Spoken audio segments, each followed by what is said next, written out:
So let's get started, and let's take a look at the syllabus as well. So this week, as you know, is the lab exam, and a few of you have taken it. Some of you are taking it tonight. Perhaps a few of you are taking it on Thursday afternoon. I've sent out a note about that. And those who took it, what do you think? Was it what you expected? Was it what you expected? No? Easier, right? No. Harder? Yeah. Okay, so those who are worried about it, it's a little harder. Stormy? Oh. So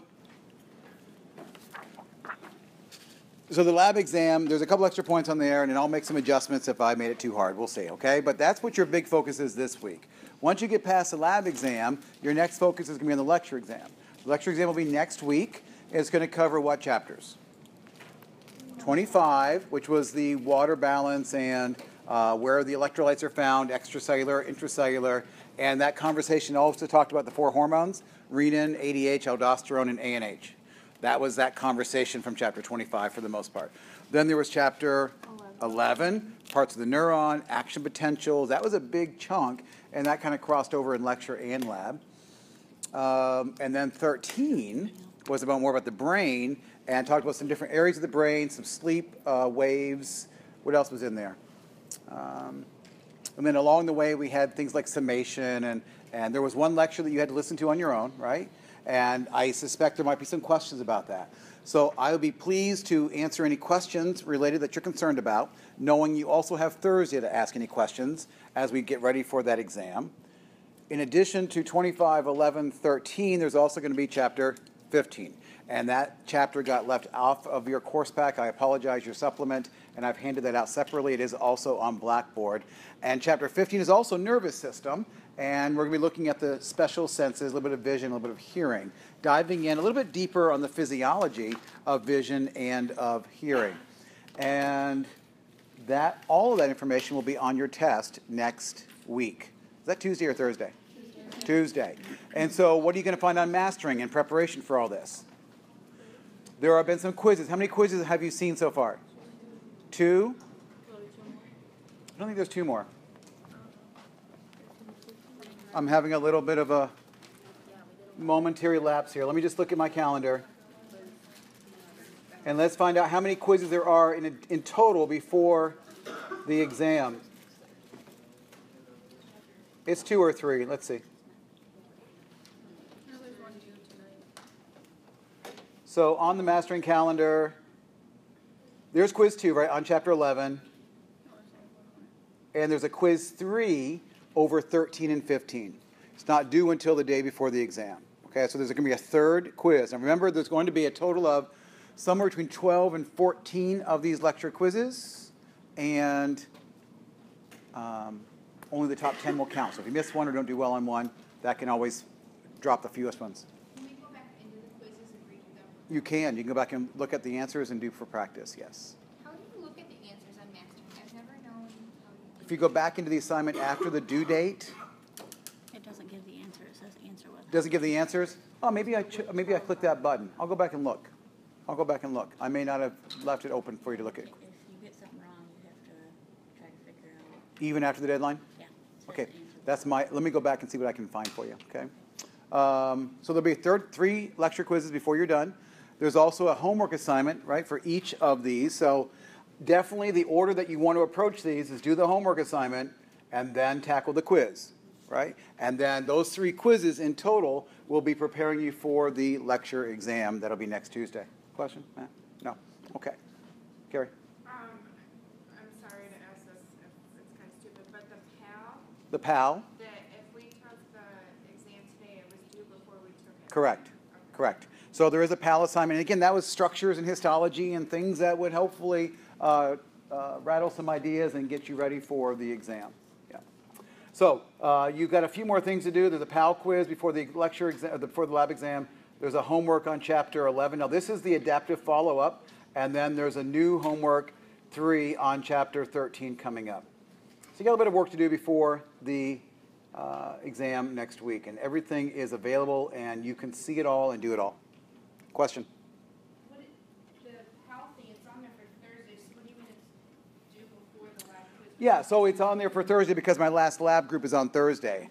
And so the PAL quiz is something to help you get ready for the lecture, for the lab exam. And so the emails, PAL means Practice Anatomy Lab. And it's a series of images that come from that practice anatomy portion of mastering. And that assignment is to help you get ready for the lab exam.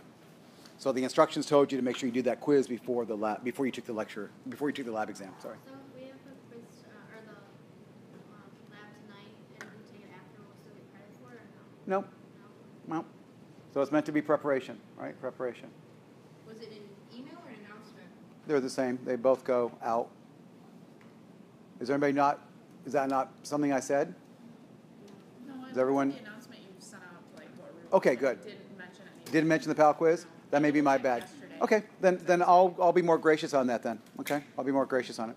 So I'll let you do it through Thursday. Okay.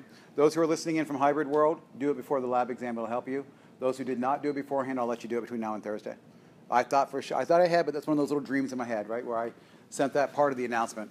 So if I wasn't clear on that, now in the future you will see one of these little PAL quizzes for each lab exam, and next time we know, right? So it's due before you take the lab exam because that's what it's meant for. It's really meant to prepare you for that, and I apologize if I wasn't clear about that. Okay, so that's kind of some housekeeping, right? We're feeling okay about the housekeeping, what we need to do. So let's go back. Are there any specific questions right now related to chapters 25, 11, or 13 that I can answer for you, and then we'll move into 15 today? The motor pathways and somatic motor pathways, do we need to know those in depth for when we do get to the lecture? So the question is about the pathway. So this is back in chapter 13. And remember there were some sensory pathways and some motor pathways. Who can just recap that for me? What was the whole story about these pathways? The sensory pathways had how many neurons involved? 3, right? And there was a neuron that went from, give me a slide there for me. 13. Yeah. No? Well, we don't have slide numbers. Yeah, let me find it here. Okay, so this is one of the pathways, right? So this is one of the sensory pathways, and it's the same idea over and over. You need to know that there's 3 neurons involved with the sensory pathways. The first neuron goes from the periphery, right, the sensory neurons, and goes as far as the spinal cord. The second neuron goes from the spinal cord and goes up to the thalamus. The thalamus then carries a third neuron to the brain. Typically, we're talking about the parietal lobe, sensory lobe, but if it's the optic nerve, right, the optic nerve is going to do kind of the same thing. It's going to go to the thalamus, and then go to the occipital lobe, right? So not to the parietal lobe, but to the occipital lobe. So there's a few differences in there. There are 3 or 4 of these different spinal pathways. Know what kind of information is carried on them. So they all have 3 neurons, and there's a couple different sensory and a couple different motor pathways. Know what kind of information is sent on those pathways. So one was vibration, right? And one was, trying to think what the different categories were that I gave you.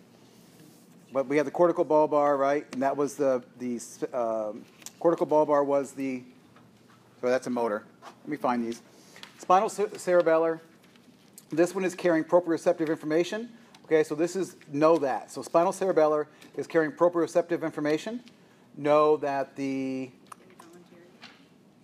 posterior column pathway is carrying fine touch, pressure, and vibration. Okay, and know that the spinal thalamic tract. So just know what each one is carrying, and there's 3 neurons involved. Then on the motor side, what was there? How many neurons? 2. Upper and lower motor neuron. The ones that are voluntary are coming from where? Where do you initiate voluntary movement? From your frontal lobe, specifically from the motor strip. So there's a pathway that comes down from your motor strip, goes down where? From the motor strip all the way down to the spinal cord, and then enters out the ventral horn to go out to your muscles. So there's your upper motor neuron going all the way from the brain all the way down your spinal cord, and then the lower motor neuron is going from your spinal cord out to your muscles. And then there was also the cortical bulbar, and that was doing what? Going from the cortex to the brainstem, and that's pretty much your special senses, your eye and the cranial nerve cranial nerve 11, right, with the sternocleidomastoid and the trapezius muscles for turning your head. So one is more for skeletal muscle, and one is more for the nerves, or one's more for spinal nerves, and one is more for the cranial nerves, the motor movement of the cranial nerves. What was the cortical bulbar again? Cortical bulbar is the one that goes down to the bulb, meaning like the brain stem. So it goes from the cortex, cortico, down to the brain stem, the bulbular area, and that's going to be carrying mostly those cranial nerve motor things. So 11, the accessory nerve, moving your shoulders, and the facial nerve, where you are moving, making funny faces and moving the muscles of the face, those muscles. Okay, so that's kind of the big idea on those. Anything else on the pathways? Anything else on anything else? If something comes up between now and Thursday, please, bring it up in lecture on Thursday. If you have any other questions in lab, ask me tonight if there's a moment. And then again, we'll also have, and I'll also be sending out an email. There is going to be a short written question on the exam, and I will be sending out probably tonight the instructions on that short answer question. So, because I'm going to give you this short answer question in advance, I'm going to expect good stuff, right? I'm going to expect a full and complete answer because I'm giving you the question in advance. I'll tell you right now what they're going to be, and I'll give you the details in an email. One is going to be on an action potential, right? Sketch out and draw out the action potential. In other words, the depolarizing, the repolarizing, the hyperpolarizing, sort of the ideal picture of an action potential, and label it. The other question will be describing what happens at a chemical synapse. So those are the two questions I'll be asking. One of them will be required. The second one, if you choose to do it, is bonus. Okay, so you can just choose to do one or the other. If you don't want any bonus, if you want some bonus points, tackle both of them. But because I'm giving you the question in advance, I want a nice, thorough answer. But you'll have that information probably tonight. I'll send out that email. I don't want it to conflict with those who have the lab exam. So I wanted to wait until after the lab exams were over with before I sent that information to you so you weren't trying to juggle both things. So if you don't have the lab exam until Thursday, don't open that email until Thursday. Focus on the lab exam now. Focus on the lecture exam after your lab exam. Okay? But the two written questions, each worth 10 points. So look for details on that. Anything else from 11 or 13? Okay, well, let's jump into 15.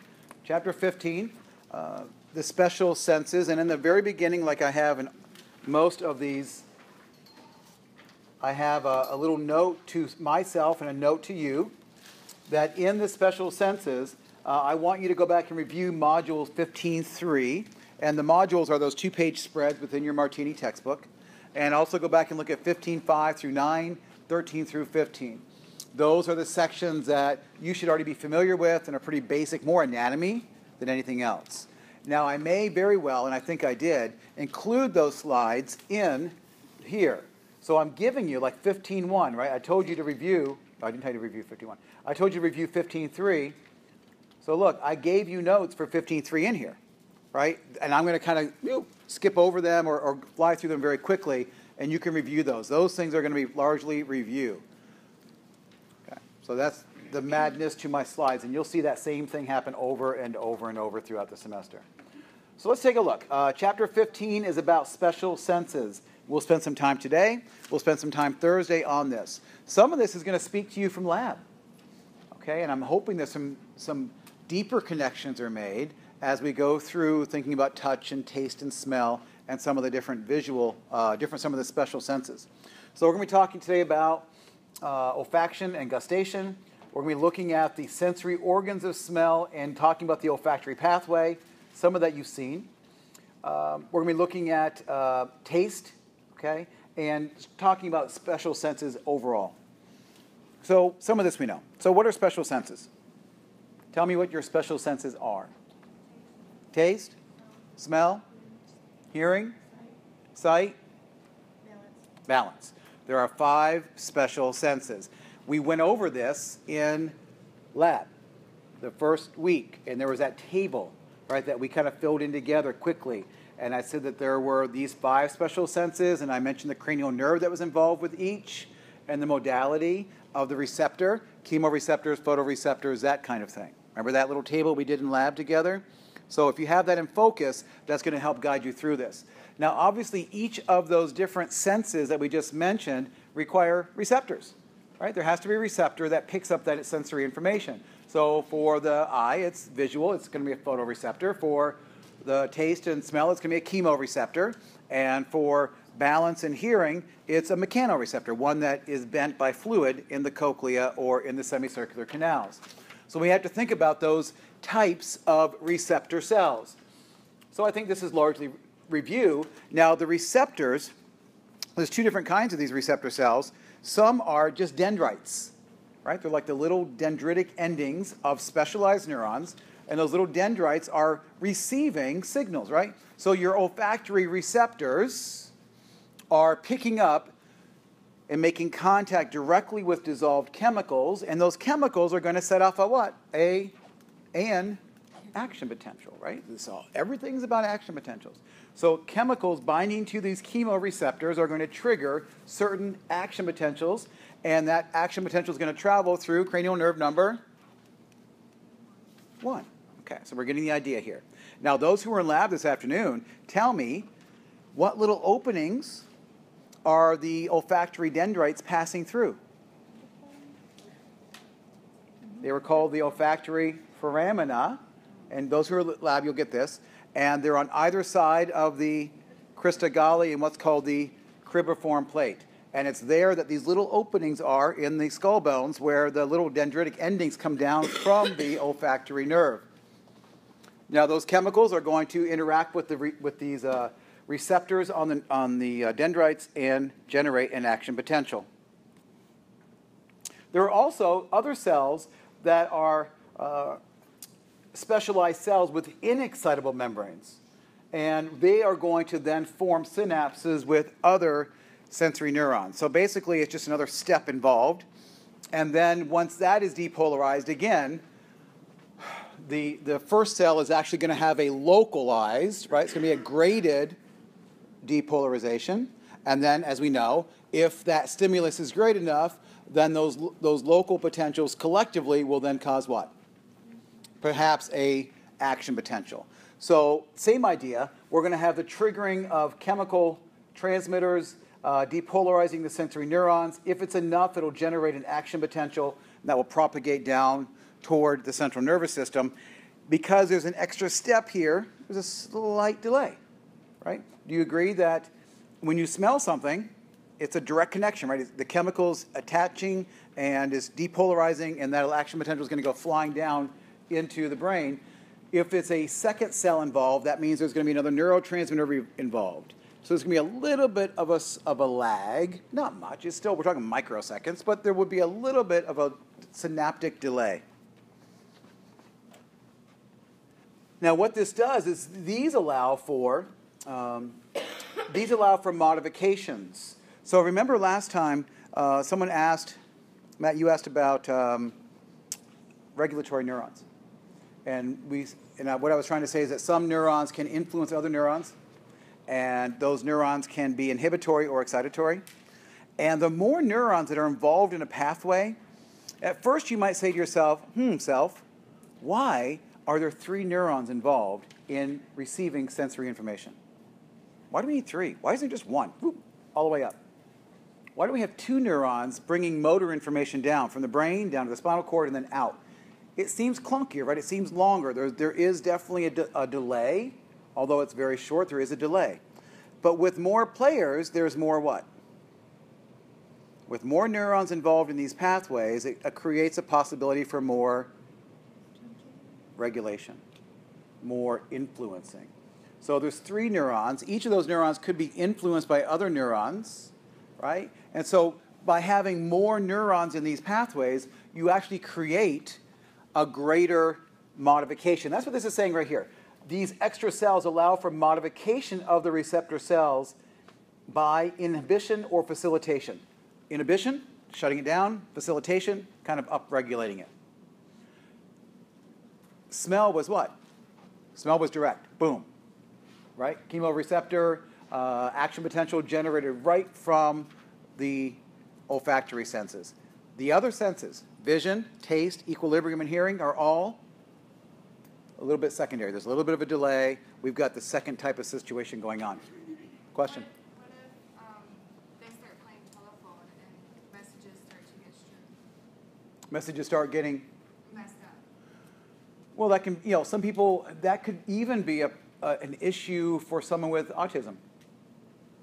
Right? Some people are just super sensitive to certain stimuli, and what wouldn't bother you and me is putting somebody over the edge. Right? So a loud sound could be very, very disturbing to a person, some people with autism or different sorts of sensory issues. So yeah, there's definitely a different wiring in some people, but the average person, not an issue, right? These things all sort of work themselves out. So if we look at this is simply looking at a voltmeter. So we have a stimulus coming in on the left, and here's my receptor cell.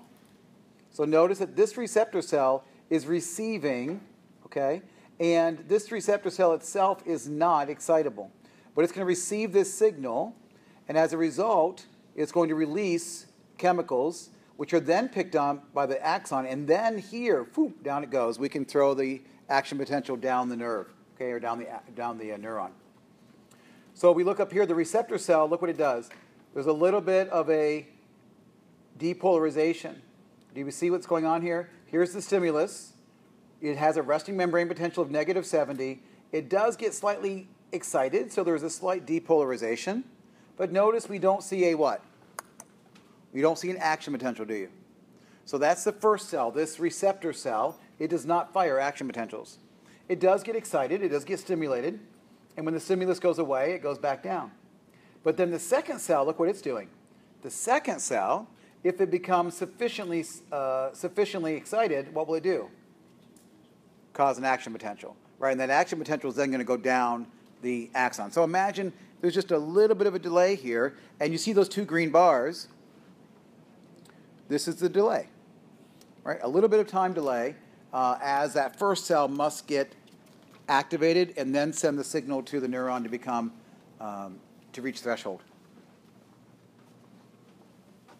So that's just kind of the overall idea about senses, the fact that we either have a direct connection, smell, or a second cell involved, a first cell I should say, that then generates signals to the neuron, and that's for the other senses. So let's talk a little bit about olfaction. Just a little bit. I think we know most of this. This is your sense of smell.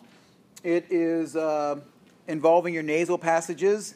And if you think about the location of the olfactory nerve, we all know where that is, right? It's that, sort of those antennae that come most anteriorly on the brain. Those olfactory nerves are going to hover right over what you're going to see in the lab next to the crista galli and right next to the cribriform plate. Okay? And those little nerve endings can go down through those foramina and are going to make themselves available to the chemicals in your mucous membranes. There are the cribriform plate, right? We're going to see that in the lab. The perpendicular plate and the nasal concha of the ethmoid. All of that has some olfactory organs in it, those areas. Oop. Now think about it. The sense of smell requires that the chemical is carried by the air. So that molecule must be carried by the air, and then it must interact with the mucus of the inside of your nasal passages, must pass through that mucus, and then activate the receptor. So there are all of these little bundles of cells that are collecting all this information, and that first synapse occurs at the olfactory bulb. That's that big bulbous antenna-like ending that we think of on the brain models as the olfactory bulb. And again, that olfactory bulb is sitting right there in that cribriform plate area. Okay. And then from that, there are little dendrites coming up, and then that signal is going to travel along the olfactory tract. Now, what does that mean to you? Olfactory tract. A tract is a, quote, nerve in the CNS, and so it's simply the olfactory nerve once it goes into the brain. Okay? We call these cranial nerves, don't we? As long as the thing is outside of the brain itself, it's the olfactory nerve.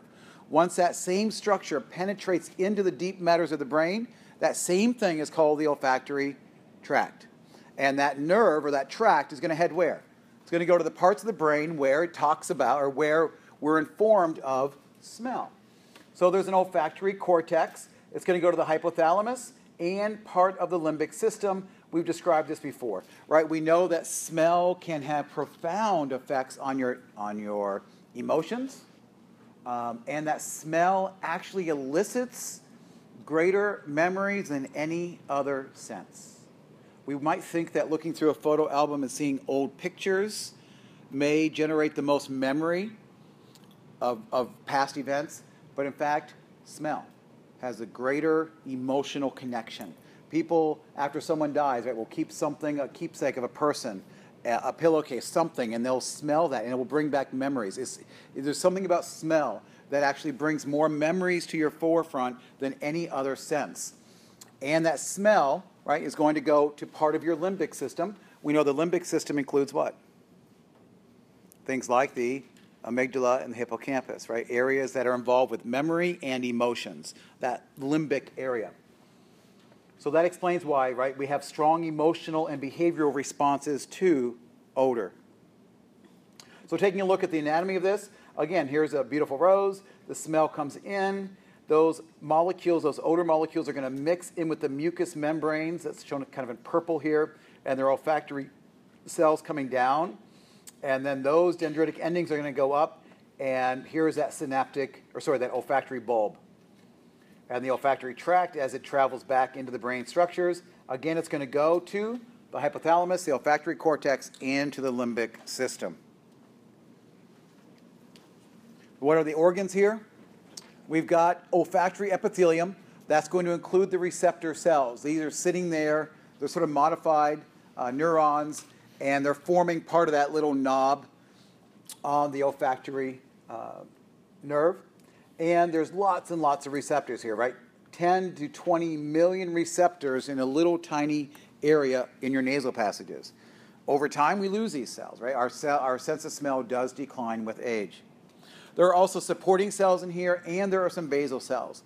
The supporting cells are what you imagine. They're helping to nourish and support these neuron endings. The basal cells are stem cells. So as they're replacing, these cells are constantly very mitotic, and they're constantly being replaced. And this is one of the few places where you actually have neuronal replacement. Normally, I would say to you, and you would say to me, "Oh, neurons don't replicate, right? Or they don't duplicate, right? A neuron is a neuron. It doesn't have typically centrioles. Most neurons can't divide. This is an exception to that rule. So these cells do have the ability of replacing themselves and regenerating. And this is why when people who have chemotherapy, right, they can regenerate. They can lose some of their sense of taste and smell. It kind of gets weirded out during chemo, and then it will recover because these basal cells are replacing those cells. There's two layers in here, the lamina propria. I don't think I used this term last semester very much. The lamina propria is areolar tissue. Now, some of you just had a lab practical, and one of the questions I had in preparation of that lab practical is, where does one find areolar tissue? That's that loose connective tissue. It's the same thing, areolar or loose connective tissue. And the answer is oftentimes everywhere. There's a good layer of loose connective tissue in the dermis, but here we see that there's also loose or areolar connective tissue sitting here as part of the olfactory organs, a bunch of blood vessels and some nerves, not surprisingly.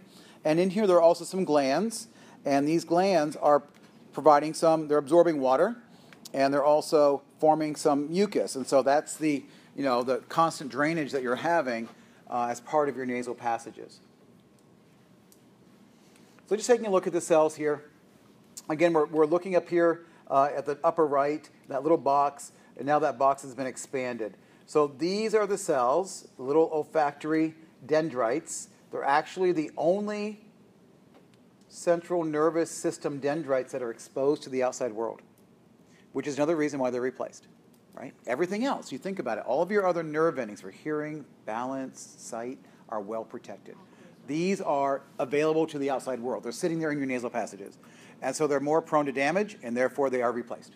Okay, so just kind of think of it, teleologically think of it that way, and it'll make sense to you. But you have these little dendrites coming down, and these are the little receptor cells. They're passing up through those little openings, and they're merging right into the olfactory nerve, going to the olfactory bulb. There are also these little glands that are making some mucus and also some water. This layer up here is the lamina propria. What's the word lamina mean to you? Laminated, right? Layer, right? So there's a layer, and then below it is the actual exposed epithelium. Now, what kind of molecules can trigger these neurons? There's a whole bunch of these. Now, clearly, dogs have a better sense of smell than we do, so they have more possibilities, more types of receptors than we. But as humans, any molecule that comes in is going to make contact with that receptor, and most of these molecules are very small organic molecules. The strongest smells are the ones with either high water or high lipid solubilities. What's that mean? What are some of the strongest smells that even when you have a stuffed up nose permeate through? Peppermints, right? Or menthol, those kinds of and those are very hydrophobic. So they go right through the mucous membrane, they go right through the gunk. So even if you have a cold and you got a lot of mucus buildup, those odors can permeate right through those layers of gunk, right? So you're going to smell those better than anything else when you got a stuffed up nose. Our sense of smell, although it's not as good as some animals, it only takes 4 little molecules to activate a receptor cell. So, it's a pretty low threshold, if you will, to be activated. So what does that mean? Would 3 molecules trigger a threshold? No, right? So it's saying 4. It takes at least 4 molecules to trigger the sense. And what does that look like? From an action potential sense, what do you think that means? The longer or the more of these odorant molecules there, the more the receptor is being activated. The more this receptor is being activated, the more action potentials that will be generated. Trick question. If there are more odor molecules, will the action potential be bigger? It's a trick question, right? It seems like it would be. What do we know about action potentials? All or none, always the same.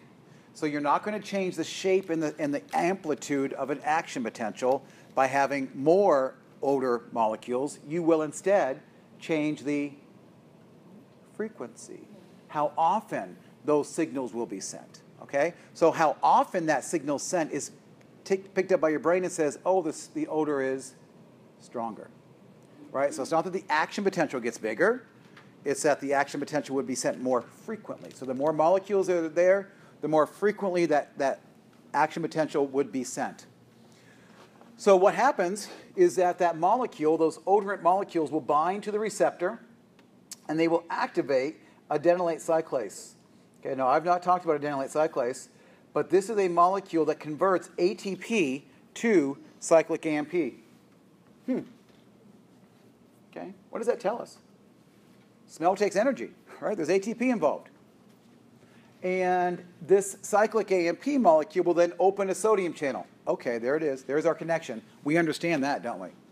Whenever we hear about a sodium channel being open, we think, oh, there's a depolarization happening.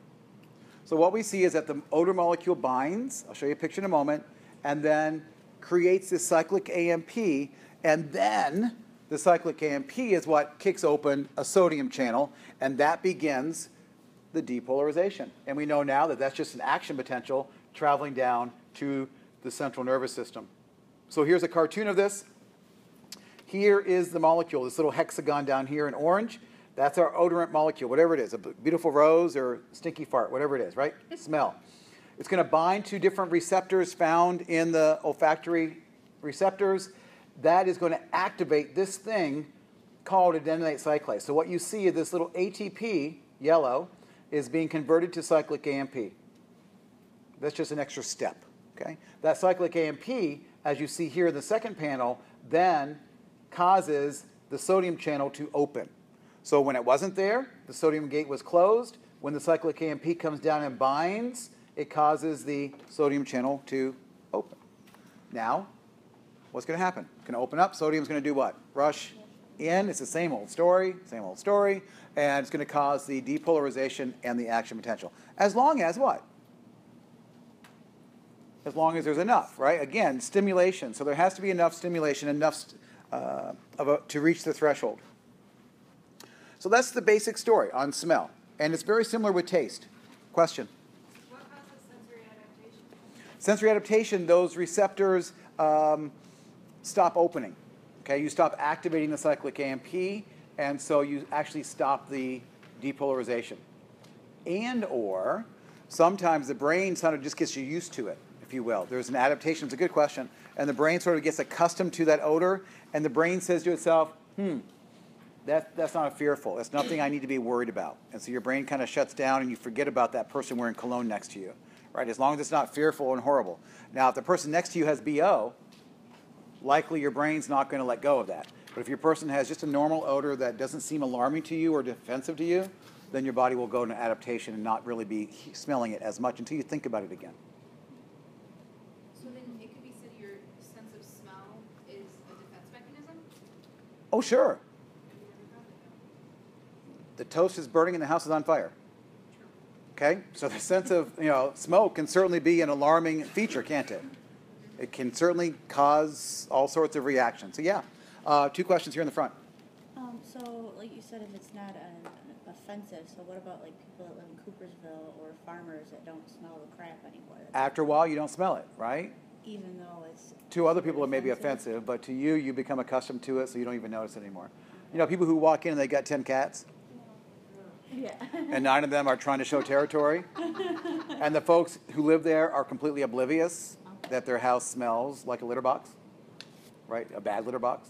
But they don't know it. They've lost, that desensitizes. Anyone who visits goes, oh my goodness, you have cats. Okay, question? Oh, I was just gonna say that's how it works. Like I work at Bigby and I don't smell it when I walk in, but everyone else are like, you always smell like coffee.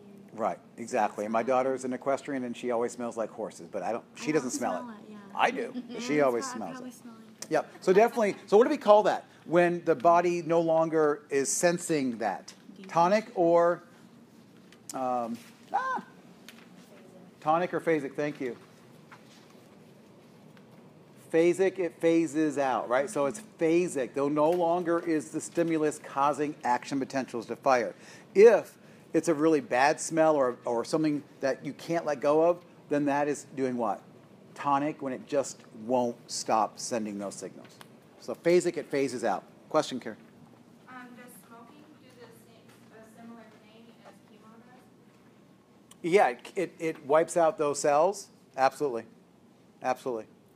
But you can get them back to a person. To an extent, right. If over time there's enough damage and you damage those basal cells, then you've destroyed the regeneration ability.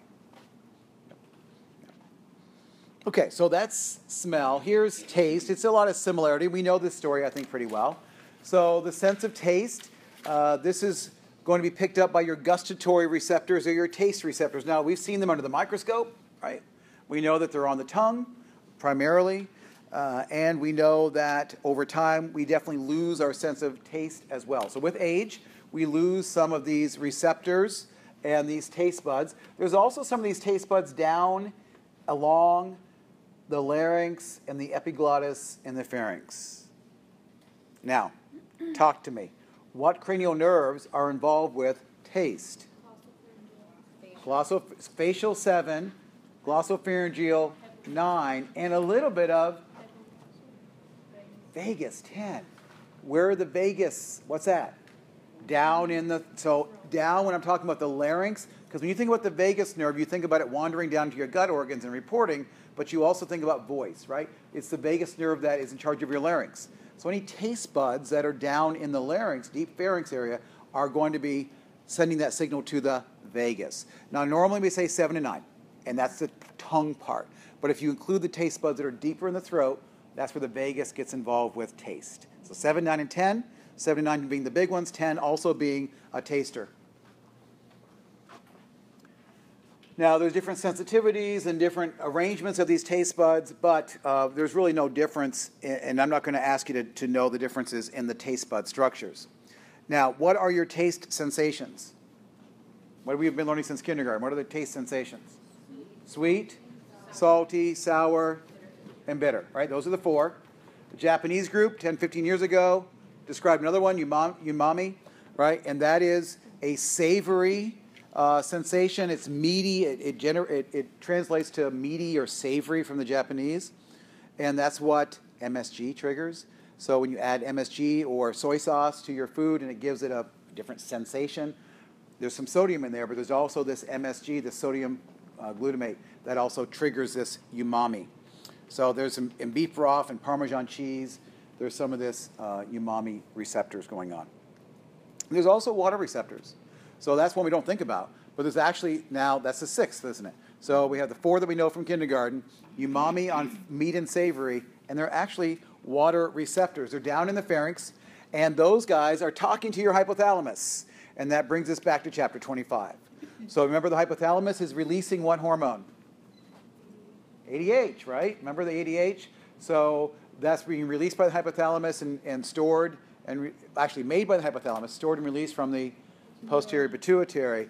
And we see now that there's a connection to your thirst. If you are really dehydrated and you drink, it will satisfy your sense of thirst, in part because your pharynx is talking to your hypothalamus through these water receptors.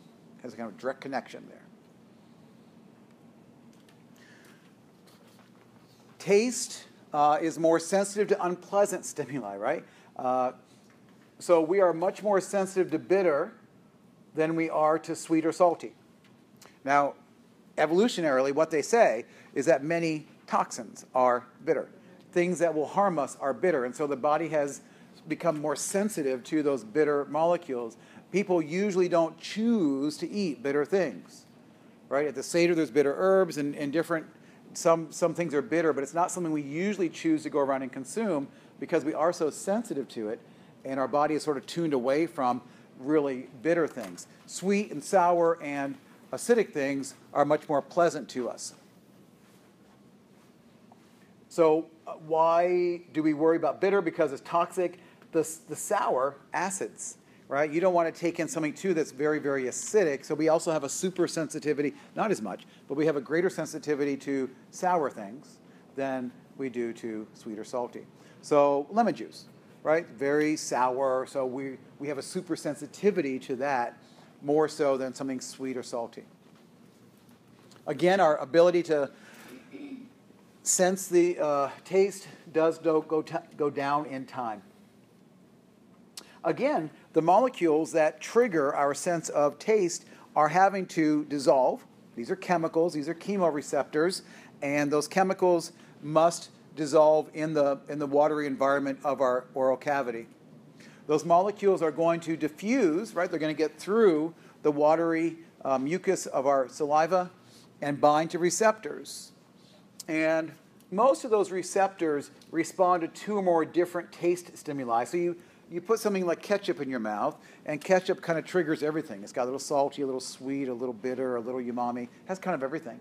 And different receptors are going to be, stimulated by that. Most of your taste receptors can handle a couple different types of chemicals. Now, they will adapt. Okay, they will adapt, and there is some adaptation. So we all know that our tastes develop over time, right? Some kids will say, yuck, that's horrible, and 5 years later they love it. And maybe the other way around. Maybe there's something you really enjoyed as a younger child, and as you get older, you're like, I really don't like that anymore. So there's definitely some adaptation and some changing of our sense and our desire for taste. So let's talk about how this works. Salt and sour receptors. What do you think triggers salty? Sodium, Na+. Okay. And sour is by things that are very acidic, H+. So these are two ions. These ions, sodium plus and H+, bind directly. They go right in, and they directly interact with a sodium leak channel. Okay, there we go. So what's going to happen? Sodium is activated, and we're going to cause a depolarization. It's a direct thing. So sour and salty go straight through and stimulate the receptor. Now for the other ones, sweet, bitter, and umami, we have to go through a second step. So first, those molecules, what is it that's going to trigger sweet? Glucose, yeah, glucose, or other sugars like fructose and glucose, sucrose, any of those, right? Sugars are going to activate those. What about bitter? Not acids. Acids are going to be Sour, right? So we'll talk about the molecule that does that. There's a molecule called quinine that triggers this. Hold on for that in just a second. And then umami, I told you, was glutamate. Monosodium, MSG, right, is a big component of Chinese buffets and soy sauce. And some people say we don't use MSG. MSG is added as a flavor enhancer, and it's that glutamate part that triggers the sense of meatiness. Glutamate is one of your 20 amino acids. Okay, so glutamate is the molecule in the MSG that gives us that sense of savory, whatever that is. It's kind of hard to articulate. Now, those molecules are going to be binding to a G protein. And a G protein is simply, like I said before, there was that molecule that made the cyclic AMP, sort of the same thing. These are called gustusins. So it's going to transduce this signal, and it's now going to set up the release of neurotransmitters. So it's just 2 steps. Don't make it harder than it is. It's just a 2-step. Salt and sour, direct. The other ones have a second step involved where we bind first the G protein, and the G protein then will go on to stimulate the release of neurotransmitters and depolarization. So let's take a look at a picture of this. Up here in the middle panel, I've got hydrogen and sodium ions. I've already said, what do those do? They trigger sour and salty sensations. They directly bind to a sodium channel, and that directly depolarizes the membrane, and off goes an action potential. On the right-hand side, I have sweet or bitter or umami. This hexagon could represent a sugar molecule, right? Just a sugar molecule. And that glucose molecule binds to this other protein. It's not a sodium channel, right? It doesn't open directly to the sodium channel. It binds to another kind of protein. It activates that protein. That protein then sets up another message, simply called the second messenger. So what was the first messenger? The first messenger was the sugar. The second messenger is this other molecule that's made in response to that, and it's that second messenger that then releases neurotransmitters and causes, again, the action potential to be generated. So we just have a slightly different pathway involved from a physiological standpoint. What's the pathway for this? We've already mentioned the cranial nerves, 7, 9, and 10. Right? 7 was responsible for taste on the front 2/3 of the tongue. 9 is responsible for the back 1/3 of the tongue, and 10 for those larynx and deeper taste buds that are down on the epiglottis. Where does this go? This is a little bit more detail than what you had in the lab, so a little bit more details for you to pick up. The sensory afferents, what does afferent mean? These are the neurons going into, right? They're coming into the central nervous system. So these sensory afferent neurons are going to synapse in an area of the medulla oblongata, right? So their pathway, right? We're going to go from the taste bud to the medulla oblongata. Within the medulla oblongata, there's a series of cells clustered together called the solitary nucleus. Remember what a nucleus is? A cluster of cell bodies. So it's a little gray area, isn't it? A little cluster of cell bodies. And it's there that the first synapse occurs. Then, from there, that signal, there's going to be another neuron, right? The postsynaptic axon is then going to cross over, right? Decussate, go to the other side, and go up another pathway, which then goes to the thalamus, and then finally goes to the gustatory cortex, which is in the insula. So what's really important there? Taste, 7, 9, and 10, go where? Directly to the medulla oblongata, to an area called the solitarius, right? Solitary nucleus. And then from the solitary nucleus, we're heading where? To the thalamus. And then from the thalamus, we're heading to the insula. And we would say that the insula, therefore, is what? The primary gustatory cortex, right? It's the part of the brain that receives the majority of your taste. Now, is there a part of this going to the limbic system?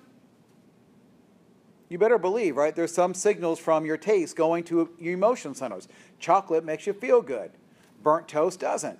So we know that there's an emotional response to taste and to smell. So clearly the limbic system does get informed by your sense of taste and your sense of smell.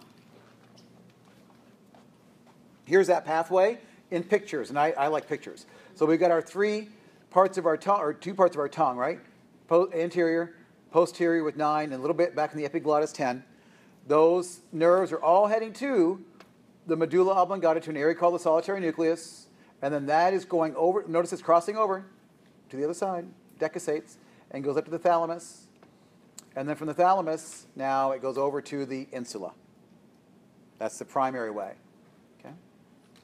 Does that make sense? Right? I don't think it's difficult. We just have to have a few names, a few extra terms in here. So what section is the actual medial meniscus? That is simply one of the pathways. So I'm not going to, the medial meniscus, if you look back, that was one of the names of one of the sensory pathways that went up. I'm not going to get too crazy on that, but it definitely went up and gave you some sensations. So this is simply the pathway, and it decussates over. I want you to know the 3 places. So triggers goes to the solitary nucleus, to the thalamus, to the insula. Boom, boom, boom.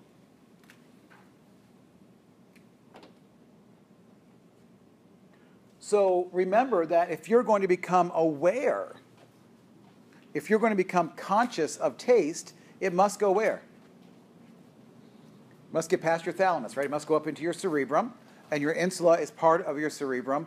So that information is going to go up. There's also going to be the texture of food. Do you know anybody who's really weird about textures of food? Right? Kids are really weird about it. Some adults are as well. I have a daughter who won't eat strawberries. She loves strawberry flavor, but she won't eat the little seeds, drive her crazy, so she just doesn't, she has an aversion to the texture of strawberries. Other people have other aversions, so there's something there as well as just flavor. There's also texture of foods, and there's also the issue of peppery. Now, really hot foods do not trigger taste. Habanero pepper does not trigger any of your taste sensations. There are actually nociceptors. There are pain receptors also in your oral cavity. So when you have a habanero, something really spicy, it's not just a taste of spicy. It is pain receptors that are being activated. So then why do some people like hot spicy food? Why do some people like pain? I think that's psychology. I know, I love like jalapeno. Absolutely, you can become accustomed to it too, right? It's more of a cultural thing or what you're used to. But some people can't handle any spice, right? And that's just a personal choice or a tolerance level, if you will, because they don't want too much pain. They just don't like that sensation. Other people love it, or they actually want it, right? We put on a lot of hot pepper and cook with a lot of jalapenos and habaneros. So why do we think that it enhances the flavor then? Again, it's personal choice. It's personal choice what you're accustomed to. Some people eat some food and say, man, that's entirely bland. They want more. It's a learned behavior and something you're accustomed. If you grew up with just boiled chicken all the time, you don't understand what other flavors are, right? So it's part exposure, part history, part cultural, and tolerance of your own body. Mm-hmm. Is that the same thing with smell too? Like sandalwood smells good to some people. Yep, smells the same way. It's very personal, and so some and let's face it, some women love some hand lotion that just reeks to others, right? And they slather that stuff on, and you can smell it in the next room, and they don't even know they're doing it. Yeah. Can smells cause heartburn? Smells? Yeah. Perhaps. I got people saying yes, so I don't know about that connection, but possibly. I mean, certainly during pregnancy, smells can be very disturbing, far greater during pregnancy than other times. And to be honest, I know that connection, but it's not coming to me right now. My age is affecting my thought process. But there is a connection. During pregnancy, clearly we're more sensitive, and I'm not remembering why, but it's true. The lecture online, you talked about that, about how it's like a protection type thing. Well, yeah, it's thought to be a protection thing, right? Smells, strong smells are protective, especially in the first trimester, in the first 12 weeks or so, and that's when the body is developing. And so during pregnancy, the aversion to food is really more of an aversion to anything that could possibly be toxic to the developing baby. So that's thought to be the evolutionary reason for morning sickness, is just to avert any possibility of consuming something that could hurt the baby, because it's during that 6 to 12 weeks where all the organs are forming.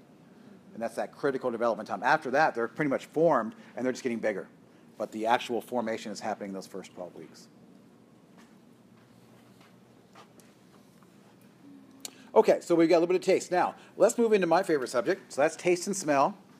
Put that off to the side. And now let's talk about equilibrium and hearing a little bit. Okay.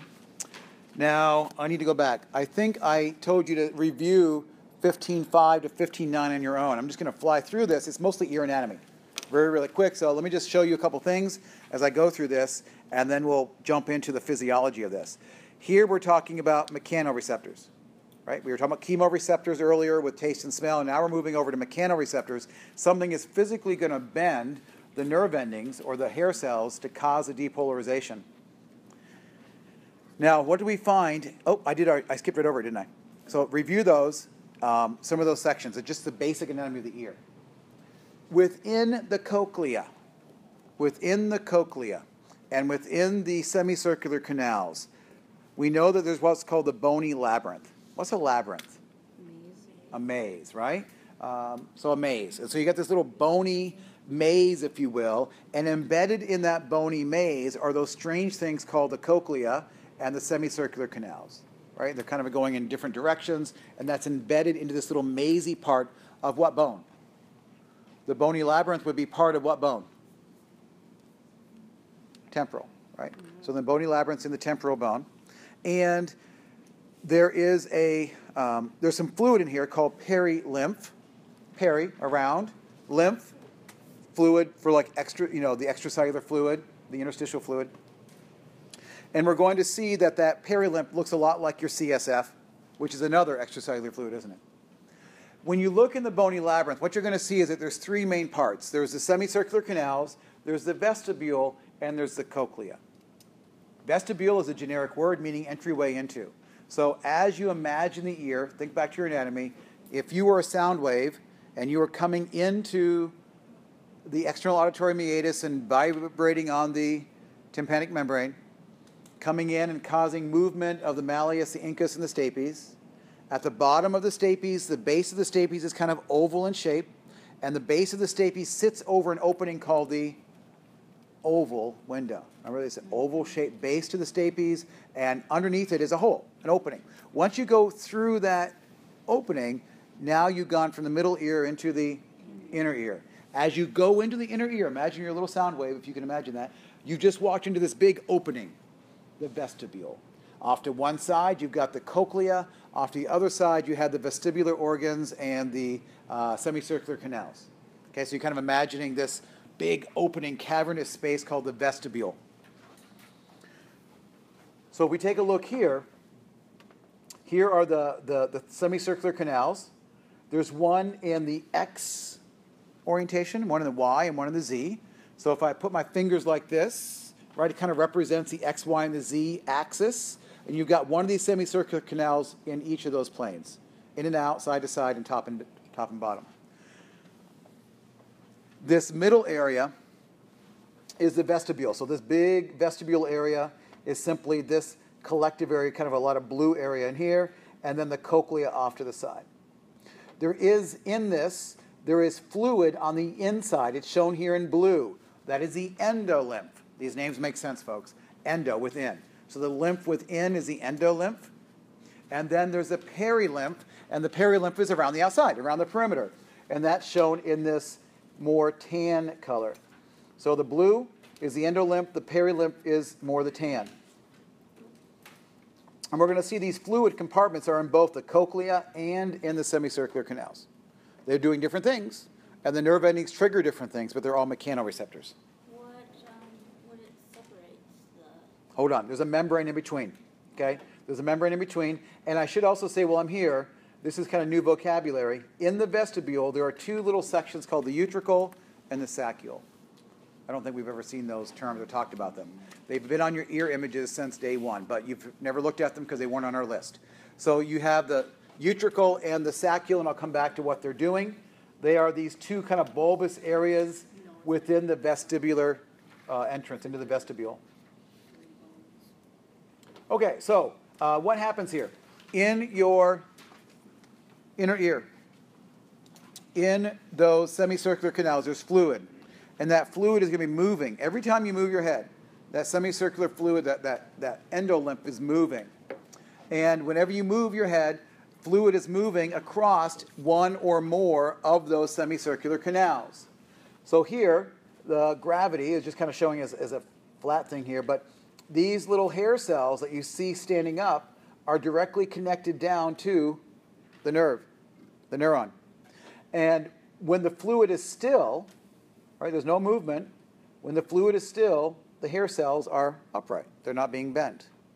As one moves their head in any orientation, there'll always be water pushing by gravity across one or more of those hair cell areas, and it's the bending of these hair cells, mechanical bending, mechanoreceptors, that triggers the action potentials and triggers the depolarization of this. Otolith, that little purple thing in there, right? There are, what is an otolith? Odo? Ear. Lith? Stone. So these little otolith-like structures that are in the inner ear that are also helping to bend, if you will, these cells. So these little stone, little molecules. Now, some people have a buildup of those otoliths unexpectedly, or too many of these otoliths, and they have some balance disorders, like Meniere's disease, if you've heard of that. I'll talk more about that at the end, I think. But Meniere's disease is simply, we don't really understand it completely, but perhaps there's too many of these otoliths. Now, from what I said before, what could cause little stones to form? Calcium deposits, right? So the same thing that causes, liver issues and gallbladder issues can also cause little otoliths to form. So people who have Meniere's disease, one of the thoughts is that they have too many of these little otoliths, and they're put on some restrictive diets trying to minimize the potential of those calcium crystals forming in their ear. So what would happen if you had these little otolith protein structures floating around in your hair cells of your semicircular canals? What would the person sense? Those little hair cells would be bent, wouldn't they? And they'd be bent unexpectedly, and they wouldn't be coordinating between the left and the right side of the body. So now that person's going to be feeling very, very dizzy. So these otolith stones are going to interfere with those mechanoreceptors in the hair cells and cause one to have this sensation of movement even when they're not. When everything is normal, when your ears are behaving, they're behaving in parallel, right? And so any movement would be equal on both sides. But those otoliths would be only on one side, acting sort of rogue and causing movement of those hair cells and causing someone to feel like they're spinning one way or the other very unexpectedly and very traumatically. It can be really horrible. They'll just drop to the floor or they'll have accidents. So these folks really shouldn't be driving because they have those immediate attacks, if you will, spells of dizziness. Is that similar to vertigo? It's similar to vertigo. Vertigo is just simply, dizziness. And so those who know my story, I've got constant vertigo, but it's constant. So I don't have otoliths come suddenly telling me I'm going that way. That's a different story. So because my vestibular issues are kind of balanced, that's even possible, right? My two ears are equally poor, and so I don't have unexpected dizziness. It's just constant. So you get used to it. Okay, so that's a little bit about hearing, a little bit about balance, and let's talk about hearing just a little bit on the physiology of this. Again, this is big ideas, a few new structures thrown in there for you to better appreciate this. So sound. Sound waves are coming in. They're going to wave and bounce on the what? Tympanic membrane, right? The tympanic membrane is then going to bring that, it's going to transfer that movement through the three bones, the malleus, the incus, and the stapes, the ossicles, and then we're in the inner ear, right? We're gone through and we're in the vestibule. Now, sound comes in wavelengths, and wavelength means, right, how long the wave is, and that also refers to how soon they're coming. So frequency, how often the waves are coming, and also amplitude, how tall they are. And we're going to see how the ear interprets loudness and softness, and we're going to see how the ear interprets high frequency pitch and low pitch, low frequency. So hearing is that perception of these sound waves. And it's really cool. You've seen the tuning forks before. We played with these last week. And literally, those little, the sound waves are literally moving air molecules at a certain frequency. And those air molecules are coming in and are going to interact with the tympanic membrane. You may have seen this with a speaker, right? A big speaker that's booming. You'll actually see the membrane moving. If you put a piece of paper in front of a big booming speaker, you'll actually see the paper moving. So that speaker is moving those air molecules in a very rhythmic way. Okay, or you see a car vibrating, right? Going down the street. Okay, so we know that sound can definitely move things, if you will. So as we hear sound, as we perceive sound, number one, we've got the frequency. Something you need to appreciate from a physics standpoint. As frequency increases, wavelength decreases. So that's a physical correlation. As frequency increases, wavelength decreases. So the frequency of a wave is the number of waves coming by any point at a time. And we measure this in hertz. Hertz are cycles per second. So you're looking at a wave, it's going up and down like a sine wave or a cosine wave. It's coming around, okay? And the more often that it peaks, that's a higher frequency. And if it's a high frequency, over about 15,000 hertz, then we'll say it's a high pitch. If it's below 100, as an example, it'd be a very low pitch. As humans, we can hear from 20 hertz to 20,000. So our range of hearing is about 20 hertz to 20,000, and that changes with time. So we lose usually the high-pitched sounds first. It doesn't really affect our everyday life. As we lose those high-pitched sounds, there aren't many things in our environment that are way up at that 20,000 range. So if you start losing high-pitched sound with age, it really doesn't affect your everyday life. It's only when it starts coming down to the frequencies involved with speech, right, that we really start having trouble hearing things. Here's a graph to show this to you. So just to get the idea, on the bottom we've got time, and wavelength, right, is just considered as from peak to peak. The more peaks there are would be a greater number of cycles per second or a greater number of hertz, Hz. Then the amplitude is simply how tall this is. So the wavelength is going to determine, the frequency or the wavelength is going to determine pitch, and the intensity of the sound is going to be determined by the amplitude, how big the wave is, how tall the wave is. And this is going to vibrate the ear in a different way. Amplitude, or how tall the wave is measured in decibels. So how loud something is. And the greater the energy, the greater the amplitude, the louder the sound. And at some point, if something has too many decibels, it can be damaging. So if we take a look at this, if you were softly talking to each other, right, then that's about 30, don't memorize these numbers just to get an idea, about 30 decibels. Normal voice, my talking right now, probably, somewhere in this, probably in this range of 40 to 50, right? About 40 to 50 decibels right now, my talking to you. This is a logarithmic scale. Remember what that means? It's like pH, that every number on here is like a tenfold greater in intensity. So busy traffic, subway noise, truck traffic, but up to here you're okay. Less than 8 hours, you could start having some damage. But here's where we get into trouble. People who are using a chainsaw at about 100 decibels, if they're not using protection on their ears, then they can start having some serious damage after just a couple of hours. And if you're dealing with an airplane, if you're the guy out there directing the plane in, up here in the jet plane area, it's almost immediate danger. So you've got to have protection on over the ears. And a gunshot, same thing. The sound from that, or from a rocket launching pad. I remember when I went down to Cape Canaveral and we watched some of the shuttles take off. I mean, we were pretty far away. But if you were anywhere closer, right, you'd have to have ear protection. And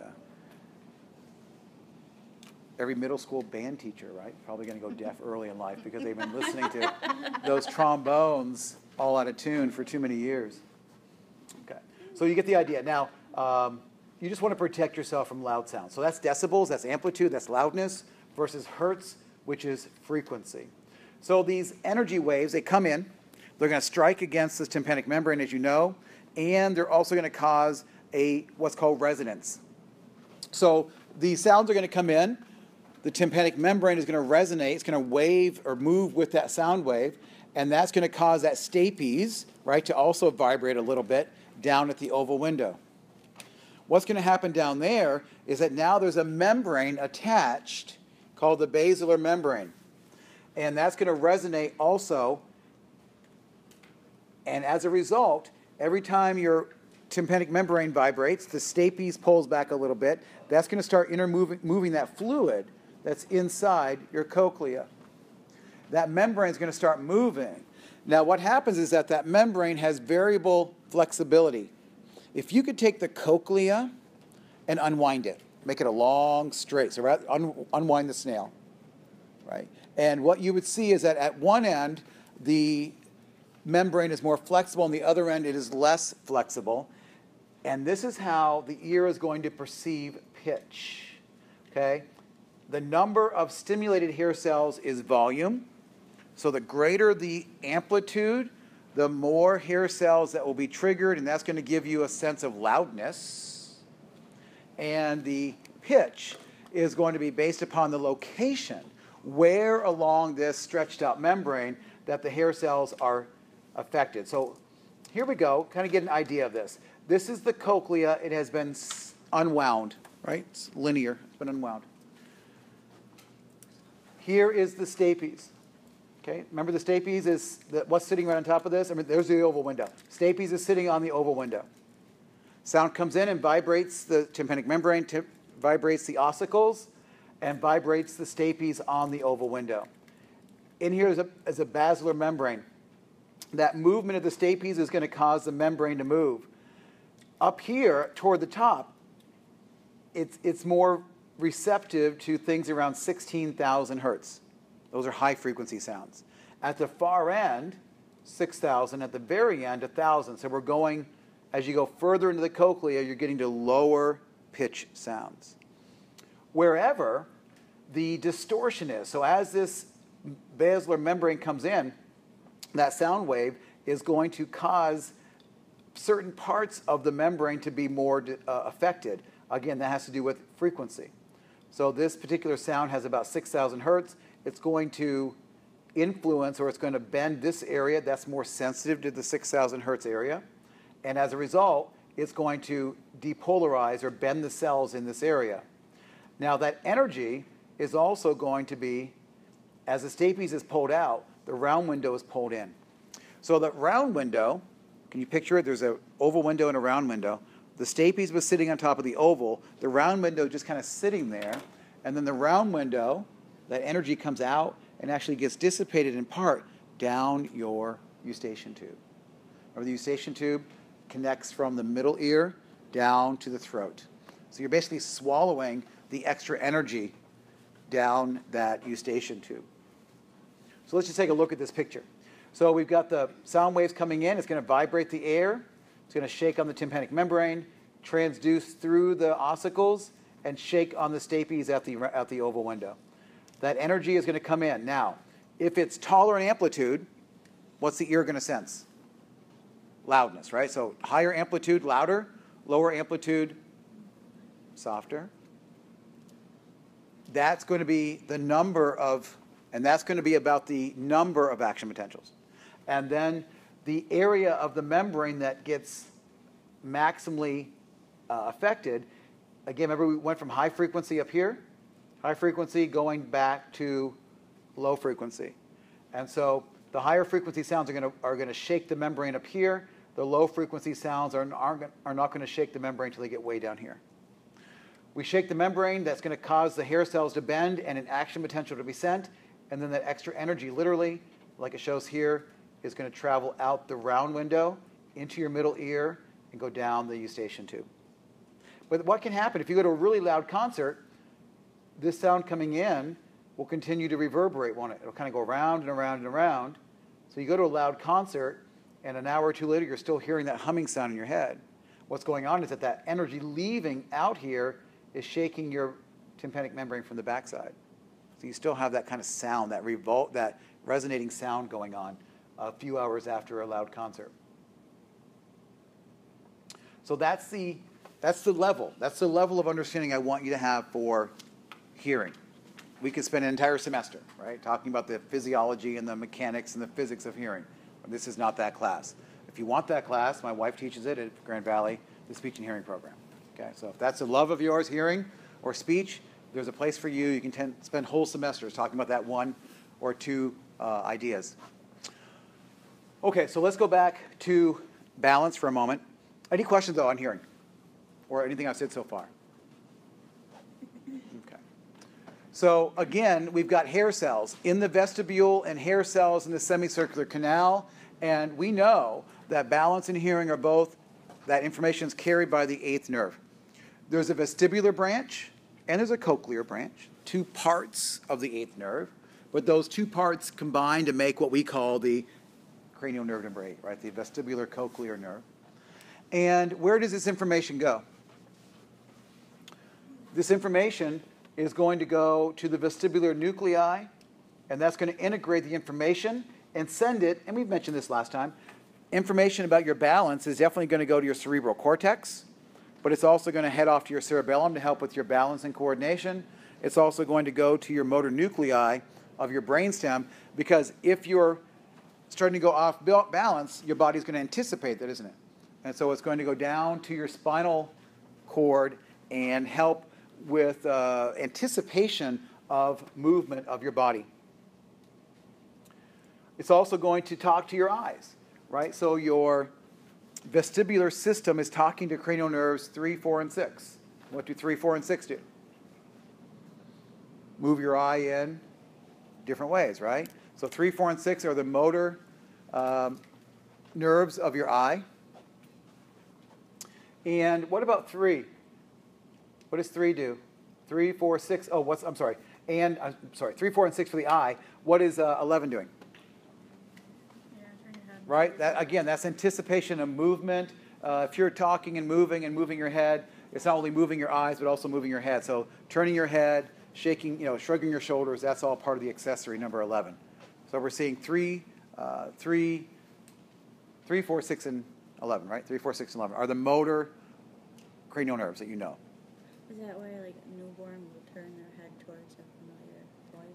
Yeah, newborns will turn their head to a familiar voice, but it's also why, for example, in my own situation, without a vestibular function, if I turn my head, right, I had trouble because my vestibular system is not telling my eyes which way to move automatically. It's all conscious and kind of a wonky adaptation. So when my head is moving in one direction, my eyes aren't getting that signal, right? They're not being told which way to move to coordinate the vision and to see things clearly. So as a reason, that's why everything moves on me and why I can't see your lovely faces when I'm moving. So I just see a big blur. Okay. But I know where some of you are sitting because beforehand I was sitting here, right, standing here. So I know who that is. I know who you are. But when I'm moving my head, you're just a big blur. But I have to remember who you are. I can't remember who you are when I'm moving. So again, we've got this vestibular information traveling to the cerebellum and also traveling down. And look at the name of this tract, vestibulospinal tract. What does it tract tell you it's doing? Sending vestibular information down to your spinal cord, right? So again, that's going to help with your muscle tone, help with your reflexes, help with your head and neck movements. So let's just take a look at this, talk about the pathway. So we have the semicircular canals. We've got information coming in from each of those semicircular canals. It's traveling through the vestibular branch, combines with the cochlear branch to form the entire vestibular cochlear nerve. That nerve is heading to this orange area, which is called the vestibular nucleus. So where are we? Right and left, nuclei. Where are we? Yeah, we're down in the medulla area, aren't we? And then look where that information is going. It's going down and talking to cranial nerve 11, accessory, head movement. It's going to go back here and go to your cerebellum. It's not shown here, cerebellum. It's going to go down and tell your muscles of your body not to. This information is not going down to initiate movement, is it? This information is going down to help coordinate movement. The initiation will still have to come from the frontal lobe. But this information is going down and coordinating with the anticipated movement of your body. And look where else the vestibular information is going. It's going to go up to 3, 4, and 6, right? I didn't have the right order, but 3, 4, and 6, your eye muscles. So you can see that this information is going to a lot of places. So what do you think? Vestibular system's pretty cool, right? Pretty cool stuff. And it's amazing that it's all happening for you, just happening for you, just a gift. Okay, and then back to hearing just a little bit about the vestibular cochlear nerve. It's the same idea. This information is going to travel through the cochlear branch of the vestibular cochlear nerve. And where is it going? We've already said this, haven't we? Where's sound going? Oh, we didn't say where sound's going. We said where taste was going, didn't we? We just said where vestibular is going. Where is sound going? It's going to an area of your pons called the superior olivary nuclei. It's kind of an olive-shaped area. So the superior olivary nuclei is where it's going. That's in the pons. And it's also going to an area called the inferior colliculi of the midbrain. Let me just show you where those are in a minute. And this is also going to help coordinate. So what does hearing do for you? You hear a sound, what does your body do? It reacts. And what things can react? Your entire body, certainly your eyes and your head movement. So would you imagine then that your hearing is also going to go to muscles that involve head, neck, and face and trunk, right? You're going to be turning your head, listening to the sound. It's all very much instinctive. You don't even have to be conscious of it, right? A loud sound happens, boom, your head's turning. So there's already interaction going on. You may even turn reflexively before you're even really consciously aware that that sound occurred. And so we see that, again, we've got information going to our muscles. We also have information traveling to our thalamus. Why? What's going on in the thalamus? And what else is in the thalamus? Right, the limbic system, right? Part of the thalamus. And certainly the thalamus is sort of that coordinating center of all these signals. And then where's it going? So think about it. How many neurons do we have? From the ear, eighth cranial nerve, going to the superior olivary nucleus. That's one. From there, we're going where? To the thalamus. And from the thalamus, where are we going? We're going to go to the hearing center of your brain, which is in the temporal lobe. Okay? So again, how do we perceive sound? Pitch and amplitude, right? The volume. And the volume was based upon the degree of stimulation, how many action potentials are sent, and how was pitch determined? Amplitude was determined by the number of, right? How big they were and the number of action potentials, and pitch was determined by which hair cells were bent, right, along that basilar membrane. So let's take a look at the picture. I think these pictures are golden. So I'm definitely going to recommend that, there's a slide with words somewhere near these pictures, but I'm more of a visual guy, so I think these are great to look at. So here we see the hair cells, the cochlea. Within there, we know the basilar membrane is being vibrated by the sound waves, and the hair cells are being bent. That information is going to come through the cochlear branch of the vestibular cochlear nerve and continue to the medulla oblongata, to what is called here the cochlear nuclei, as well as the superior olivary nucleus. So that's where we're coming in. The vestibular information went to the vestibular nuclei. The cochlear information is going into the cochlear nuclei. Then from the cochlear nuclei, we're going to the superior olivary nucleus. From the olivary nucleus, we're going to up to, there was or, right? Either to the superior olivary nucleus or to the inferior colliculus. That's these little bumps on the back of the brainstem. And then from there, up to the thalamus, and finally out to the temporal lobe. So tell me, how many neurons are here? 70. Yeah. Not 3, but 4. So all the other sensory pathways had 3. We've got 4 here. Okay, so that's a little different. So in hearing, there's a 4th synapse, a 4th neuron involved. Okay. Now, it is crossover. So the information coming in from one side, from one cochlea, does go to the other side. And this crossing over helps us to triangulate or to determine where the sound is coming from. And our head instinctively moves, doesn't it? Our eyes and our head move instinctively to where that sound is so we can hear it better. If you have damage to one of the cochlea, then you would have problems identifying where the sound is coming from and have less, pathways helping you with all this information. I have a question. Absolutely. Is it true that, because the sound crosses over, that if you're on the phone, for instance, that you instinctively change from the left to the right ear, sometimes based on what the conversation is, if it's more creative, emotional conversation Ooh. versus a pragmatic? Or is there no truth in that? I don't know. But it sounds like something psychology people would care about. Right. I usually change the phone when my arm's getting tired. Yeah. Right. Not so much about the conversation, but it would be, it is an interesting conversation because we know the brain is lateral, right? There's lateralization, that there are special functions on either side of our brain. It's an interesting question. I don't know if there's any validity to it or not.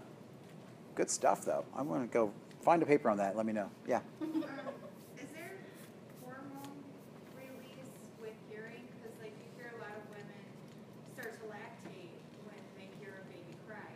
Definitely, yeah. That baby crying definitely activates the oxytocin and release of milk. Interesting. That's a really good question. I'm trying to think where that pathway is, right? So clearly there's something coming in, right, from sound that is triggering the release. And I'm guessing it's part of that thalamus area, right? When it goes to the limbic system, there's something coordinated there. But what hormone is released? My age, I've seen this. I know this. It's just not coming out. But there's it's oxytocin, but I'm not sure what the connection is. So what is it? I don't see anything about sound going to the hypothalamus, right? I don't see anything here on my map about sound going to the hypothalamus, which would cause the release of oxytocin. But clearly it does. So yes, I just don't know the pathway. I don't know the connection. But clearly, right? Baby cries, mama lets down. It's just the way it works. Other hormonal changes that it could affect? Say it again for me. Is there other hormonal changes that it could affect? Like, I don't know. Could affect what? I need a... Yeah, like the sound of running water makes you have to pee. Sure. Hot water when you're sleeping. Right. No. I have boys. they So do all put this. your hand in hot water when you're sleeping Yes. and change the sheets? Yes. Okay, good prank. See, I'm just too sheltered. Okay. You have 5 kids. I do, but I shelter them too. From people like you. So no. They don't get No. Of course not. Okay. So that's what I want you to understand about hearing, balance, taste, smell. How are we doing? Okay, let's take a little break, and we'll come back and we'll finish up with vision. And we'll probably be almost all the way through all this information, which is good, because it's going to give you a whole week to let it all sink in and not give you much new information on Thursday, if any at all, related to the senses. And our test will go, 25, 11, 13, and 15. So let me shut this off for a moment. I'll entertain questions. We'll come back.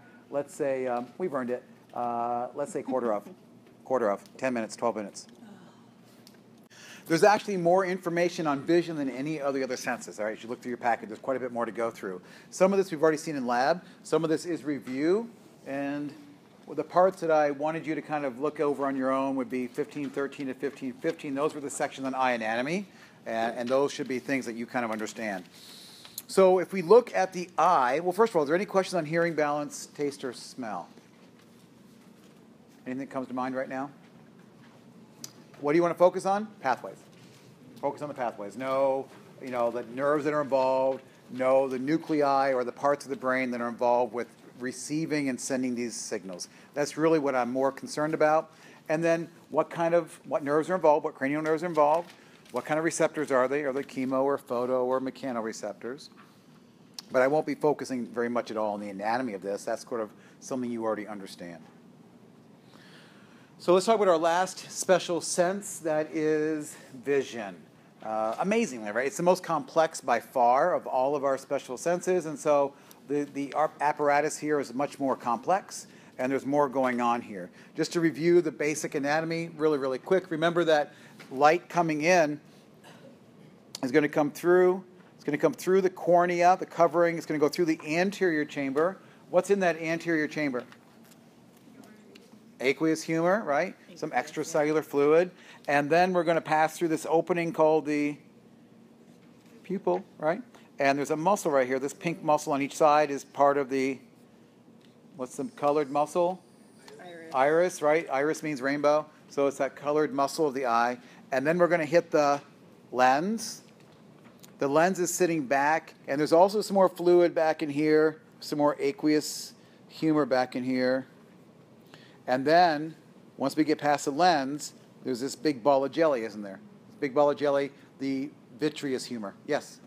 With that big picture in relation to the lab, when you have like your myopia and hyperopia, is it the lens that's not? It can be the lens or it can be the eyeball itself. Okay, that's out of whack, that's too long or too short. And at the end of this, I'll be getting back into that. So hang into that. Good stuff. So just, the light's going to come in. It's going to go through the cornea. The cornea in your eye should be nice and clear and transparent. It's just really a bunch of collagen fibers that are arranged in a way that don't interfere with the light that comes in. And also there are no blood vessels in your cornea. It's an avascular structure. So that is, what does that tell us?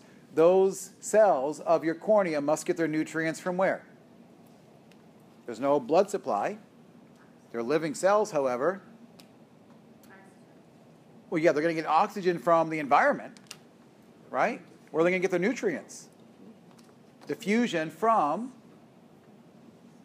tears and the aqueous humor, right? So the cornea is being coated by tears. The tears contain some nutrients for the health of the eye, the cornea. And then you got the aqueous humor, right, sitting on the back side, on the posterior side of the cornea.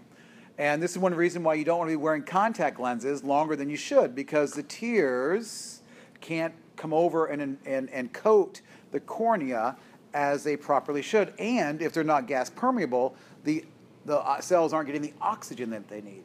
Now, you won't go blind overnight, right? But over time, over a long time, it's possible to damage the cornea from wearing contact lenses that aren't adequately permeable or are stopping the tears, right, from migrating around the cells. Is sodium one of the nutrients necessary for the health of the eye, or is that just something in excess? Oh, why our tears are salty? Yeah. Similar to why our sweat is salty, is just another extracellular fluid, and there's quite a bit of sodium in it. And that sodium is a part of the process of making the tears, and is a part of the process of making your own sweat as a similar process. So the sodium is just kind of an afterthought, but the sodium is important for the water balance of making the tears and of making the sweat.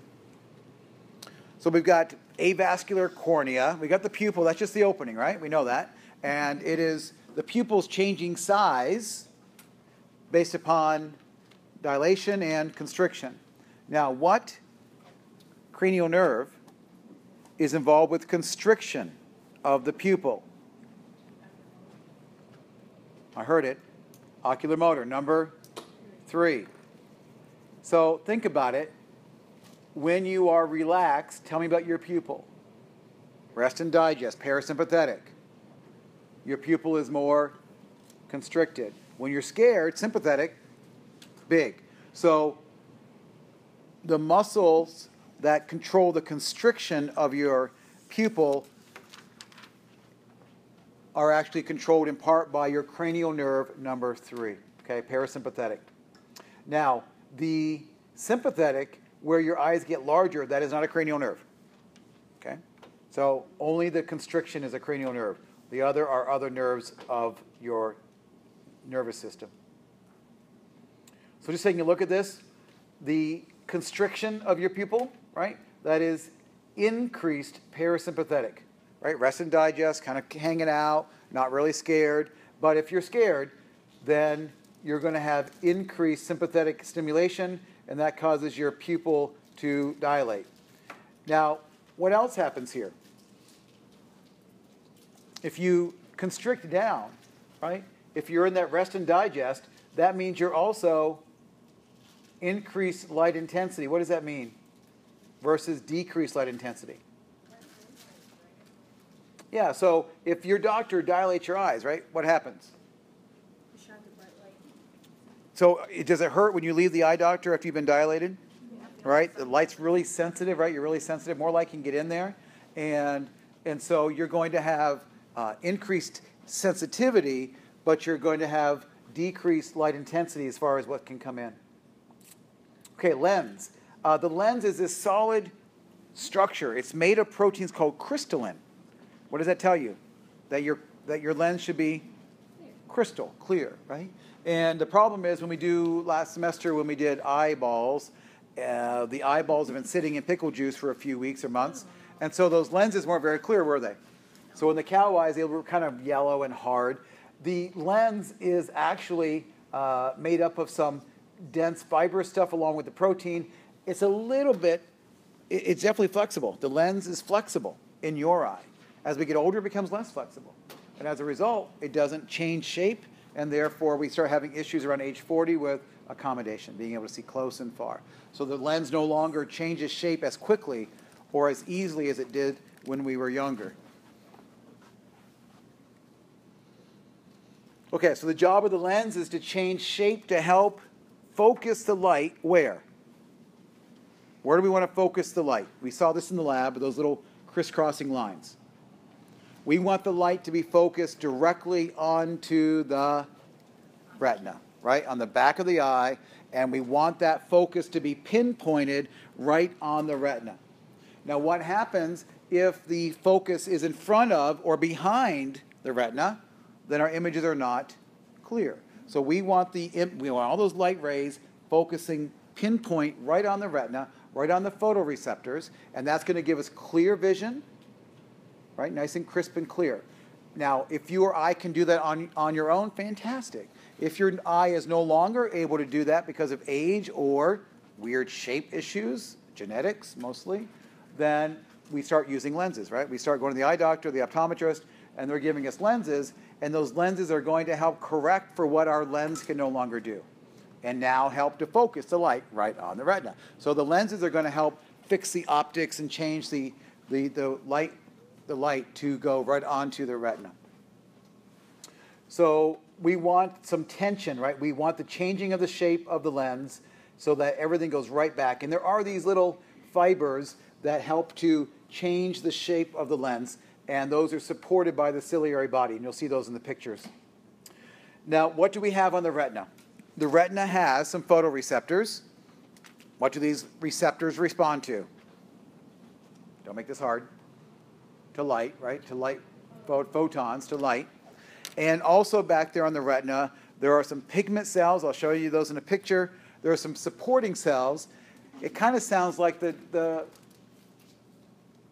smell in a little way, right? There was a helper cell, and there was a supporting cell, and then there are also neurons back there, and those neurons are going to be connected to what cranial nerve?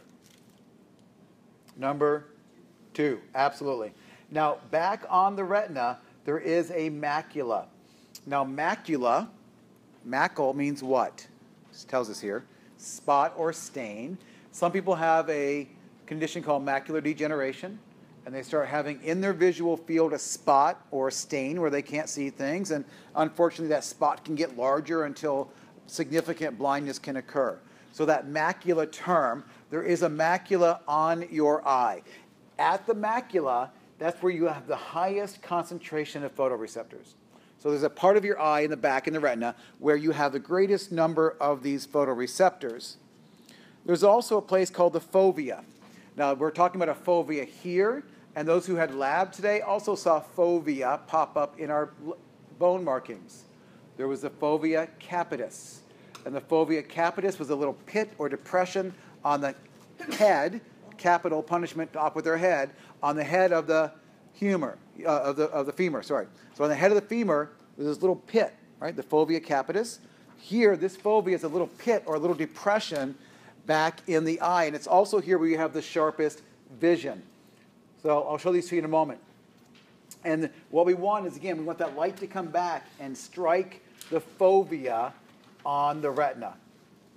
I'm going to jump over to that picture here. I'm going to skip over a couple slides. So, skipped over one slide. So as the light comes in on the right-hand side, you want the light to come in to be focused by the lens and go back and focus directly on the fovea, this little pit or depression in the center of the macula. That's where you're going to have the greatest concentration of photoreceptors and the greatest clarity of vision. In addition to all this, there's the choroid blood vessels. Remember, the choroid is what? The choroid is the middle layer of the eye. The outer layer is the sclera, the hard outer white layer. The choroid was the middle layer where there's a lot of blood vessels, and then there was the retina on the inside. So that's more review. We know about the sclera, we know about the choroid layers. We know about the optic nerve a little bit, and these extrinsic eye muscles, these are the muscles that do what? Move your eye, and those are cranial nerves numbers 3, 4, and 6, right? 3, 4, and 6 are the cranial nerves that move your eye in different directions. So that's just a basic review of the eye structures for the most part. Now, what's going on with focusing? When light comes in, there's really 2 steps that are happening here. One, the light is bent. The light is bent because it's going from air into the cornea. Once it gets past the cornea, the light's now going into a fluid-filled chamber, isn't it? The aqueous humor. Just like when you stick a pencil in an aquarium, right, and you see that object appear to be bent. There's some optics, there's some physics that go on here that we won't get into, but the light is refracted, it's bent. And that bending occurs because of change in the density between air and the density of water. The amount of refraction at the cornea is not variable. In other words, it's pretty constant. So that's a constant. What's going to change, though, is the ability of the lens to change. So coming in the cornea, there's a little bit of bending. It doesn't change, though. It's pretty much constant for most people. But then when it goes from the aqueous humor into the lens, we're changing again. We're changing the optics of this, and the light's now going to be bent toward a focal point. That focal point is where, in the back of the retina, where the light is being focused or where it's being targeted. So the light's being bent twice, from the air into the aqueous humor, from the aqueous humor into the lens. And don't forget that even behind the lens, there's that big ball of jelly. That big ball of jelly, the vitreous humor, is also contributing to some of that bending of the lens. Without that ball of jelly, light would not bend fast enough to get to the retina. Okay, so if you took out that big old ball of jelly, the light would not focus properly. So that's all dealing with the optical properties of fluids and way beyond this course. So now what you want to do is the distance, we're looking at the focal distance.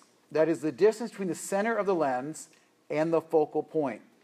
And this is going to be determined on the object, the distance from the object to the lens, and the shape of the lens.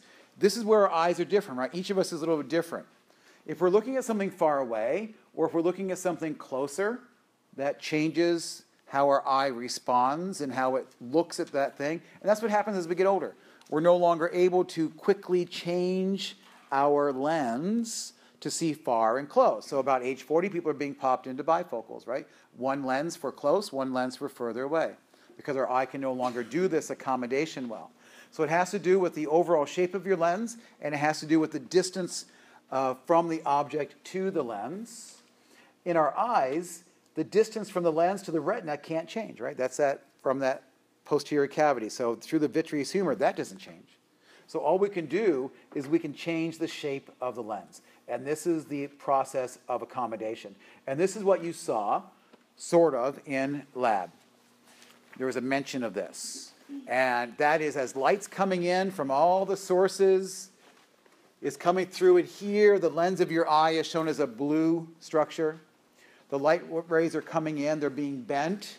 And by the lens, they're being bent and focused back on the focal point. The focal point's right here, right, where they're all coming together. Now notice the focal distance is the distance from the lens to the retina. Does that change in your eye? That's pretty constant, right? Depends upon how the shape of your eye is. But you can imagine if your eye is kind of short and squatty or elongated, it could really throw the focusing ability of your eye off. And that's where the far and nearsightedness comes in. And most of that's genetic, right? If you wore glasses as a kid, likely your parents wore glasses as a kid. There's a lot of genetics involved with these eye I won't call them disorders. They're just the way we are. So what happens is that the closer the light source, the shorter the focal distance. Literally, see how this is closer and this is further away? It actually will change, you will change your lens in response to how far away an object is or how close it is. Again, that's that accommodation that we lose that ability as we get a little bit older. So there's some ciliary muscles, some little muscles that are attached to the edges of the lens that are going to stretch that lens and help reshape it. For closer vision, when you're up close, the ciliary muscles are going to contract. Right? They're going to pull. And as those ciliary muscles contract, they're going to increase, if you will, the refractive power. And that's going to allow you to focus on nearby objects. Now, let's face it, what happens as we get older? Things that are up close get blurry, right? And so what is grandma doing, or maybe your parents? Holding things further away. What's happening? Even though their ciliary muscles are pulling, they're not able to pull it enough, in part because the muscles get weaker and because the lens gets a little bit stiffer. So it doesn't respond quite the same way. And so as a result, we can't see things up close because we can't do the close vision accommodation. Now, there is a place where you have better vision. And so in a doctor's office, they'll have you take that little set of letters and they'll have you bring it away from your head. It's kind of attached to a little metal bar. And they'll wait and ask you, when do things become very, very clear? That ideal image. And we see that it changes. So in a young child, it's only 3 or 4 inches away. In a young adult, 6 to 98, right? Some people literally have to go, that's not right. 7 to 9, 15 to 20. That should be 9.8, right? That's not right. 9.8. And then by age 60, it's increased quite a bit, right? In fact, it's increased probably beyond the length of your arm, right? And that's what starts to happen. So no longer can you reach something far enough out, and you're starting to have trouble seeing that.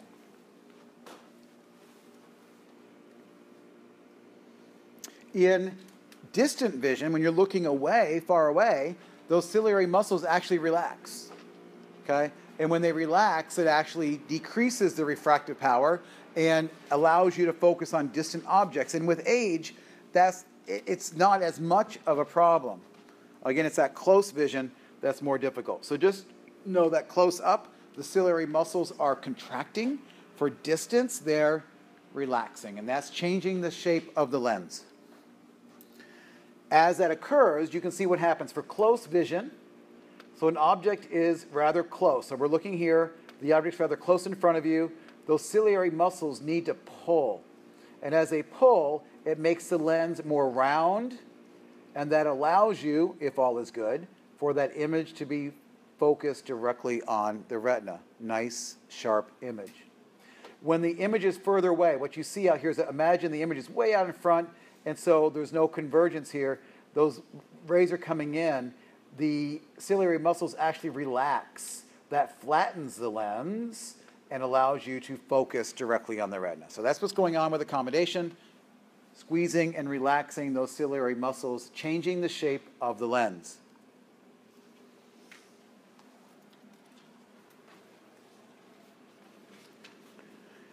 Images, however, do not come in as a single point, right? I mean, we're looking at a big tree or the big view in front of you. So you don't have a little pinpoint object coming in. So we have to take all this information and focus it on the retina. And what happens is that the image is actually inverted and reversed. Now, this is all taken care of by our brain. If we could ever imagine what a newborn sees, literally things are probably inverted and reversed. And over time, our brain kind of accommodates for this, and we understand the world to be the right side up. But it is thought to be something that is learned, and our brain kind of compensates for this image reversal. I don't know of anyone whose brain doesn't do this properly, so everything's upside down and backwards, so I don't think there's any choice here. The brain sort of does this for you. The image that I want to show you is this. This is what you're looking at, this telephone pole right here. It's kind of far away. Of course, all the images of that are coming in, and it's going to be shown onto the retina as an upside-down object. Okay, it's going to cross over, as you can imagine, it's going to cross over.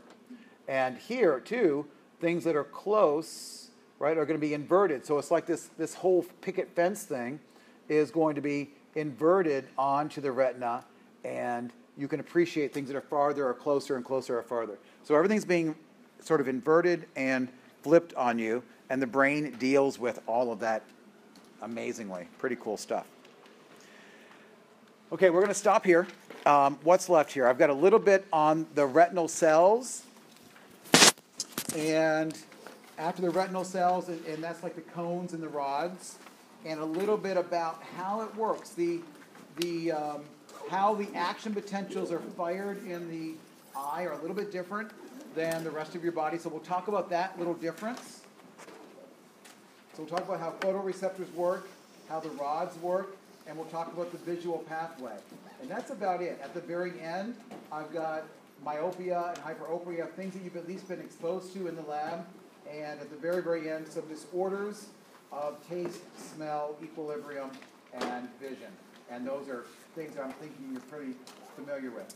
So we don't have a whole lot. I would say there's probably 30 to 35 minutes of information that I'll talk to you about on Thursday related to this. That'll be on the test. Then after that, I'll start talking about the next unit. So please come Thursday. We'll finish up vision, and I'll answer any question you have going into the test as you prepare this weekend. And I'll be sending you an email tonight or tomorrow, probably tonight, telling you what to expect for that written part of the exam. Okay? See you all very soon. Some of you tonight for the exam. Go study. Those who are going to the exam right now, I'm going to give you to 6:45 before we start the exam. I'm going to go open the door and give you time to study.